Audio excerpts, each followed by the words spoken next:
Let's mic देश का मिजाज ईस्ट।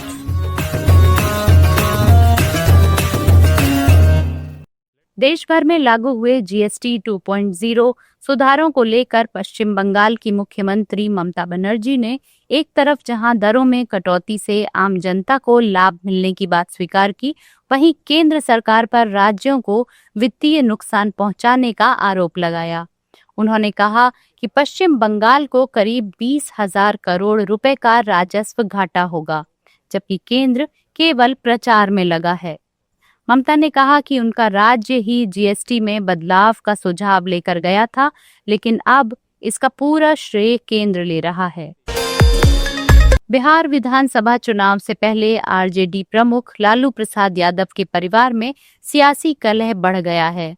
पहले तेज प्रताप यादव को पार्टी से बाहर कर दिया गया था। अब बेटी रोहिणी आचार्य ने सोशल मीडिया पर तेजस्वी यादव और परिवार के सभी सदस्यों को अनफॉलो कर दिया है। रोहिणी आचार्य ने बिना नाम लिए संजय पर टिप्पणी की और इसके बाद पार्टी से लेकर परिवार के सभी सदस्यों को अनफॉलो कर दिया। रोहिणी ने साफ किया कि उनकी कोई राजनीतिक महत्वाकांक्षा नहीं है और उनका परिवार और आत्मसम्मान सर्वोपरि है। आगामी बिहार विधानसभा चुनाव को लेकर मुख्य चुनाव आयुक्त ज्ञानेश कुमार इस हफ्ते बिहार दौरे पर आ रहे हैं। बताया जा रहा है कि छठ पर्व को ध्यान में रखते हुए मतदान की तारीखों पर खास रणनीति बनाई जाएगी। फिलहाल विशेष गहन पुनरीक्षण अभियान चल रहा है और अंतिम मतदाता सूची 30 सितंबर तक जारी होगी। इसी के बाद चुनावी तारीखों का ऐलान होगा। बिहार के शिक्षा मंत्री सुनील कुमार ने शिक्षक भर्ती टीआरई 4 को लेकर कहा है कि जल्द ही 26,000 से ज्यादा पदों पर भर्ती होगी और अगले 4 से 5 दिनों में रिक्तियां बीपीएससी को भेज दी जाएंगी। इसी बीच वहीं एसटीईटी 2025 परीक्षा का शेड्यूल भी जारी कर दिया गया है। परीक्षा 12 से 31 अक्टूबर के बीच और परिणाम 16 नवंबर को घोषित किया जाएगा। छत्तीसगढ़ महाराष्ट्र सीमा पर अबूझमाड़ इलाके में पुलिस और नक्सलियों के बीच हुई मुठभेड़ में 2 नक्सली मारे गए।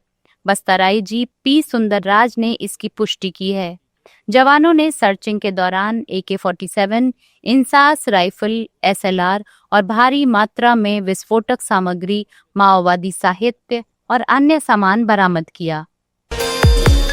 सुप्रीम कोर्ट ने एक अहम फैसला सुनाया है। कोर्ट ने कहा कि किसी नाबालिग लड़की के निजी अंगों को छूना अब सीधे दुष्कर्म नहीं माना जाएगा।